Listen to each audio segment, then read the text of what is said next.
मनीष, हुआ क्या था जरा ये बताइए, और ये लोग निकल क्यों नहीं पाए? क्या क्या एक ही जगह थी जहां से निकला जा सकता था, इस वजह से ये लोग नहीं निकल पाए हैं? हुआ क्या? देखिए रूबिका, फायर सेफ्टी नॉर्म कहते हैं कि एंट्री पॉइंट अलग होना चाहिए, एग्जिट पॉइंट अलग होना चाहिए, लेकिन यहाँ इस इमारत में देखेंगे तो एक ही सीढ़ी है जिसी से आना जाना होता है। और जब यही सीढ़ी के आसपास आग लग गई, जो एसी का पूरा मकरजाल आप देखेंगे, तो लोग नीचे नहीं आ पाए, लोग डर गए। तो ऐसे में लोगों ने कूदना शुरू कर दिया। कुछ लोग ये इंतजार में थे कि फायर ब्रिगेड समय से पहुंच जाएगी, तो ऐसे में वो लोग इमारत के पिछले हिस्से चले गए और वहां पर उन्होंने दरवाजा बंद कर लिया। धुआं, चूंकि आग ने बहुत जल्दी पूरे जो पेट क्लिनिक है उसे अपने चपेट में ले लिया। ऊपर के फ्लोर पर भी आग, चूंकि प्लाई से पूरी चारदीवारी बनी हुई थी, तो ऐसे में आग बहुत जल्दी फैल गई। और नतीजा ये हुआ कि 14 लोगों की जानें चली गई। कारण ये रहा कि जो एंट्री और एग्जिट पॉइंट एक होने के चलते जब आग उस एरिया में फैल गई तो लोग डर के चलते बाहर नहीं आ पाए, और जिसका नतीजा 14 असमय मौतों के रूप में सामने आया है। पर मनीष, ये 14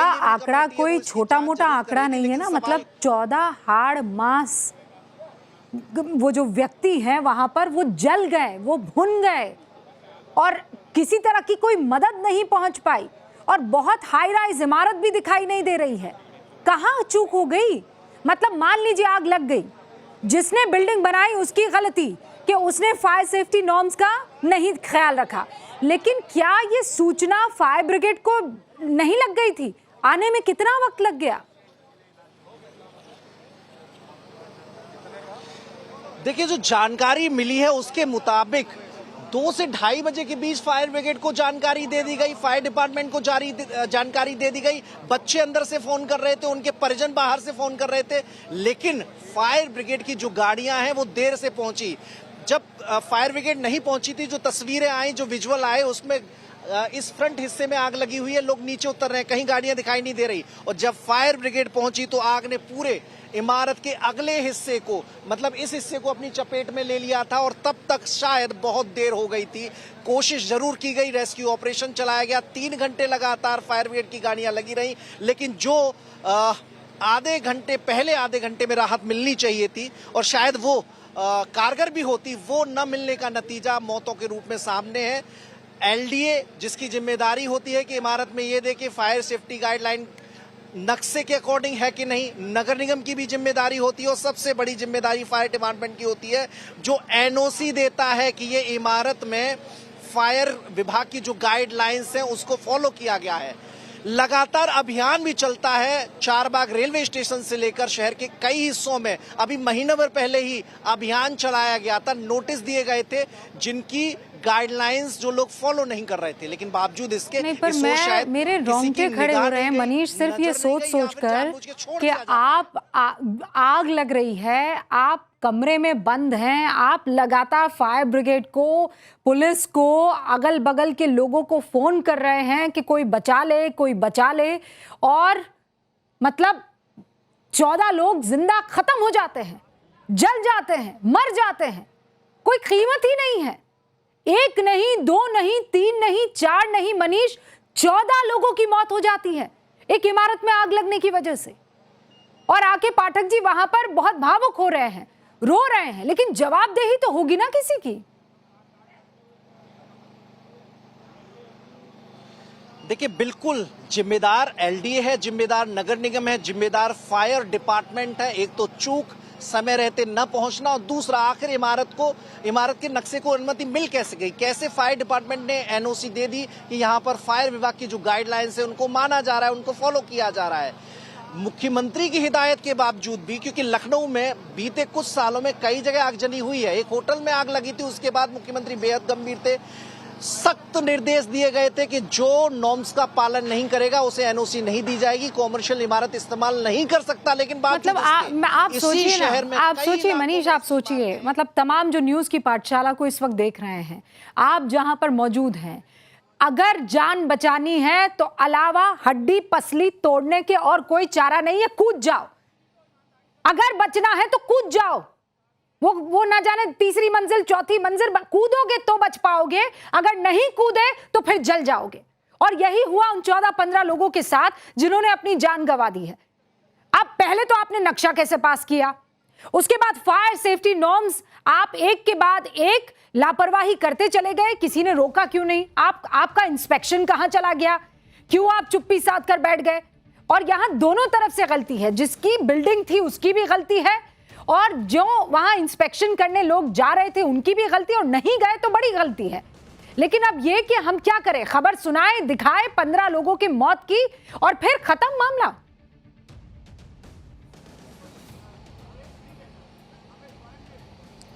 देखिए, अक्सर ऐसा ही होता आया है कि जब कोई घटना घटती है तो अधिकारी चेतते हैं, एक नोटिस की लंबी सिलसिला शुरू हो जाता है और कई इमारतों को नोटिस दी जाती है, उन्हें हिदायत भी दे दी जाती है कि 1 महीने के अंदर अपने इंतजाम कर लें, सभी चीज चाक चौबंद होनी चाहिए। लेकिन नतीजा ढक के 3 पात फिर ऐसी घटनाएं होती हैं। कॉमर्शियल जितनी बिल्डिंग है, क्या फायर डिपार्टमेंट ने एनओसी देते वक्त कोई इंस्पेक्शन किया था? और क्या जो हर महीने इंस्पेक्शन होता है, फायर इंस्पेक्टर की जिम्मेदारी होती है, क्या वो निभाई जाती है? एलडीए के जोन इंचार्ज, अलीगंज के जोन इंचार्ज, जिनका जिम्मा होता है कि अगर कहीं कोई कंस्ट्रक्शन बन रहा है तो पूरी टीम पहुंच जाती है। हाँ। लेकिन जब नक्शा पास है, उसमें एक ही एंट्री, एक ही एग्जिट पॉइंट है, कॉमर्शियल बिल्डिंग है, बड़ी संख्या में लोग आते हैं, तब जोन और मनीष, उम्र बताई जा रही है 20 से 24 साल। मतलब सोचिए, लगते जिगर किसी माँ का, वहां 20 से 24 साल की उम्र के युवा जो है वो जलकर राख और खाक हो गए हैं। मुझे इस इलाके के बारे में जरा बताइए, न्यूज़ की पाठशाला के दर्शकों को इस इलाके के बारे में बताइए। ये बच्चे कौन थे जो वहां पर रह रहे थे? ये अलग अलग इलाकों से आए थे, पढ़ाई के लिए आए थे? कौन थे ये बच्चे, मनीष?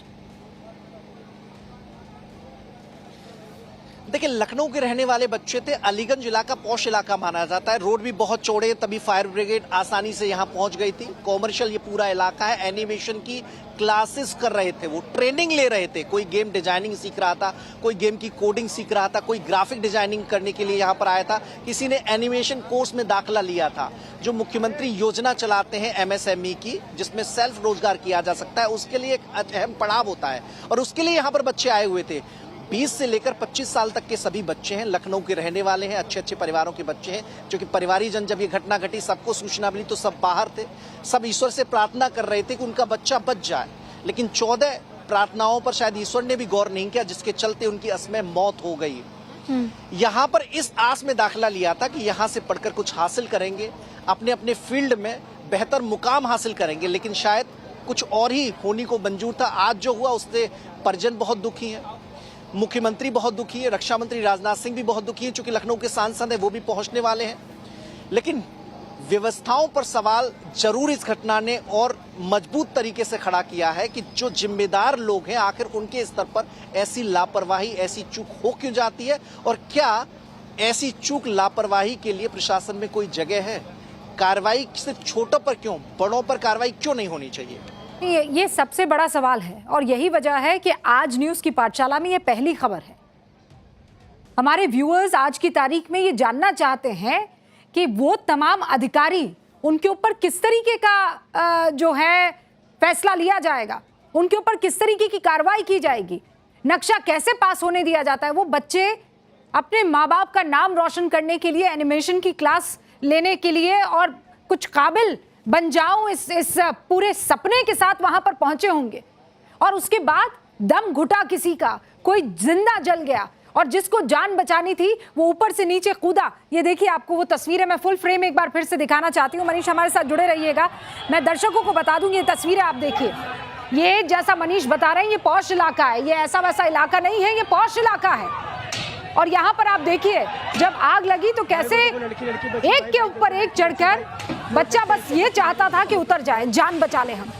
कोई कूद गया वहां से, जब कुछ नहीं मिला, कोई आस, कोई उम्मीद नहीं जगी, दिखी तो कूद गए बच्चे। और आप जगह देखिए ना, जहां पर मनीष मौजूद है वहीं पर आग लगी है।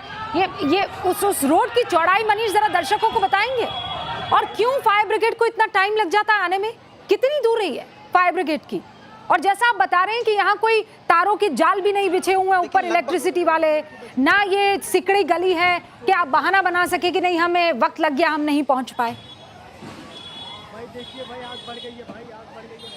देखिए बिल्कुल इलाके की स्थिति बहुत समझना बहुत जरूरी है। लगभग 60 फीट लंबा चौड़ा रोड है, आराम से गाड़ी दो साइड से आ जा सकती है और यही कारण है कि जब लंबा फायर ब्रिगेड का काफिला आ गया तो किसी को दिक्कत नहीं हुई, आराम से ऑपरेशन चलाया जा सका। लेकिन क्या हो उस समय का, जो समय फायर ब्रिगेड ने यहां तक पहुंचने में लगाया, जबकि अलीगंज में ही फायर स्टेशन है जहां से गाड़ियां आसानी से पहुंच सकती थी, लापरवाही पहुंचने में क्यों हुई? देखिए इमारत की दोबारा तस्वीर है, ये वो जगह जहां से लोग कूदे थे, यहां से इस वायर के सहारे लोग निकल रहे थे, जान बचा रहे थे। 5 लोग इधर आए और देखिए इमारत का ये हिस्सा समझना बहुत जरूरी है। ये एक कॉर्नर, ये दूसरा कोना, वो जो बगल वाला घर है, उस बगल के घर से इस दीवार को, इस इमारत की दीवार को काटा गया, तब जाकर उन बच्चों को निकाला जा सका।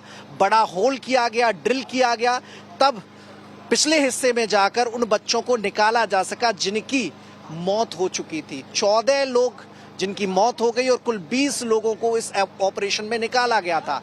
मुख्यमंत्री ने तीनों फ्लोर पर जाकर देखा है, उस इमारत से अधिकारियों को निर्देशित भी किया है। और देखिए आग इस हिस्से से लगी, जो फर्स्ट फ्लोर पर एसी का डक लगा हुआ था, यहाँ पर जो सीढ़ी ये है उसके ऊपर एक डक लगा हुआ था एसी का, वहां पर आग लगी और आग नीचे जो इस पोर्शन में जहां से सीढ़ी है, आग ने इस पोर्शन को अपनी चपेट में ले लिया। एक ही सीढ़ी थी, तो ऐसे में निकलना बहुत जोखिम भरा हो सकता है। अच्छा मनीष, आप ये बता रहे हैं कि जहां से बच्चों को निकलना था, जहां से एंट्री और एग्जिट पॉइंट था, वहीं पर आग लग गई, तो फिर कोई निकलता तो निकलता कैसे? बाकी पूरी बिल्डिंग को अपनी जद में आग ने बाद में लिया है ना? बिल्कुल बिल्कुल, चूंकि एंट्री और एग्जिट पॉइंट एक ही है, वही आग की चपेट में आ गया तो निकलने का कोई रास्ता नहीं बचा। जबकि एक रास्ता और होना चाहिए निकलने का, एक रास्ता एंट्री का, ये नॉर्म्स में है। एलडीए ये कहता है कॉमर्शियल इमारतों में लोगों का अक्सर आना जाना रहता है तो 2 रास्ते होने चाहिए। फायर डिपार्टमेंट की गाइडलाइंस में भी यही है, लेकिन ऐसा हुआ नहीं, जिसके चलते बच्चे ऊपर ही फंस गए, निकलने का कोई रास्ता नहीं बचा। तो कूदना उन्हें बेहतर विकल्प लगा जान बचाने के लिए, तो रस्सी के सहारे कूदे भी, लोगों ने उन्हें बचाया भी। अंदर से कुछ बच्चे जो अंदर मौजूद थे लगातार फोन खटखटा रहे थे, अपने फैमिली के मेंबर्स को कॉल कर रहे थे, फायर डिपार्टमेंट को कॉल किया, जो जिम्मेदार लोग थे एनिमेशन डिपार्टमेंट के, जो एकेडमी है उसके, वो भी कॉल कर रहे थे। सब बचने की आश में थे, लेकिन ऐसा हुआ नहीं। 14 लोग इसी लापरवाही के चलते काल के गाल में समा गए। और अब देखिए इमारत पेट क्लिनिक नीचे है, वहां पर भी पूरा जलकर राख हो गया है। कई जानवर यहां पर भी जिंदा जल गए, कुछ जानवरों को एडमिट कराया था कुछ लोगों ने, वो भी यहां पर जिंदा जल गए। ऊपर के पोर्शन में 14 लोग जिनकी मौत हुई है, 6 लोग अभी हॉस्पिटल में भर्ती हैं। मुख्यमंत्री जिनसे मिलकर आए हैं, फैमिली के मेंबर्स से मिलकर आए हैं, उन्हें ढांढस भी बधाया है। उप मुख्यमंत्री लगातार मौके पर मौजूद रहे थे। अब हाई लेवल कमेटी जांच करेगी लापरवाही किस लेवल पर हुई, आखिर इस इमारत को नोटिस क्यों नहीं दिया गया, क्या इंस्पेक्शन में कमी थी, यहाँ पर इंस्पेक्शन नहीं हो रहा था, क्यों ढील डाली गई थी। तो ऐसे बहुत सारे सवाल हैं, तो जांच होगी। तो और मनीष जरा इस इलाके के बारे में आप बता सकते हैं, अभी भी दुकानें, मतलब आप बता रहे हैं ये मार्केट एरिया है ना, बाजार है, कमर्शियल एरिया है? देखिए बिल्कुल हाँ, कॉमर्शियल एरिया है। इस हिस्से से यहाँ से देखेंगे कुछ घर है रेजिडेंशियल, और फिर इस हिस्से में आप सीधे चले जाएंगे तो पुरनिया इलाका पड़ जाता है। यहाँ से पूरा कॉमर्शियल बिल्डिंग शुरू हो जाती है। आयोग का दफ्तर यहाँ पर है, बाकी और पंचायती राज डिपार्टमेंट भी, उत्तर प्रदेश सरकार का निदेशालय इसी एरिया में है।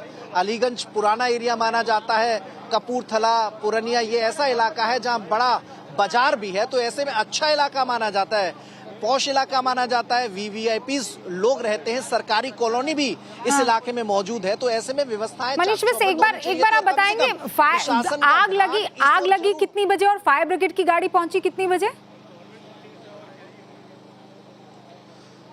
देखिए 2 से लेकर 2:30 बजे तक आग लगने की जानकारी मिली है।